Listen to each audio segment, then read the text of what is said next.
जब पूरे गांव की फसल सूख रही थी, बच्चे बीमार पड़ रहे थे, तब किसी ने भगवान को नहीं पुकारा। एक बूढ़ी गाय रो रही थी और उसकी एक पुकार ने पूरा गांव बदल दिया। गाय की एक पुकार और बदल गया पूरा गांव। बहुत समय पहले की बात है। उत्तर भारत के एक छोटे से गांव सूरमणि में लोग बस खेती किसानी में व्यस्त रहते थे।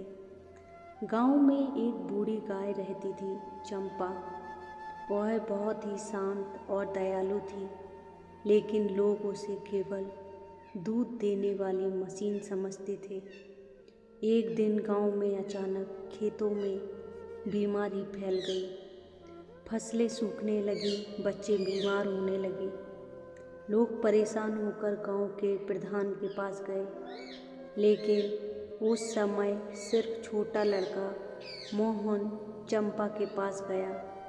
गाय ने उसे ऐसे देखा जैसे कुछ कहना चाहती हो। मोहन सुनने के लिए झुक गया। चंपा धीरे से एक अजीब सी आवाज़ निकाली, जैसे पुकार रही हो, अगर तुम लोग मेरी मदद नहीं करोगे तो गांव का नुकसान बढ़ जाएगा। मोहन ने यह सब गांव वालों को बताया। शुरुआत में कोई विश्वास नहीं करता था, लेकिन मोहन ने सबको चंपा के पीछे चलने को कहा। गाय मोहन को लेकर गांव के एक पुराने तालाब और जंगल तक गई।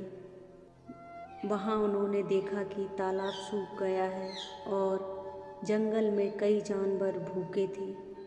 मोहन ने समझाया, गांव वालों, हमें सिर्फ अपनी फसल की चिंता नहीं करनी चाहिए। प्रकृति और जीव जंतुओं का ध्यान रखना जरूरी है। चंपा हमें बता रही है कि अगर हम सबकी मदद करेंगे तभी गांव बच सकता है। गांव वालों ने तालाब साफ किया, जंगल में पेड़ लगाना शुरू किया और जानवरों की देखभाल की। कुछ ही महीनों में फसल हरी भरी हो गई, बच्चे स्वस्थ हो गए, गांव में खुशहाली लौट आई।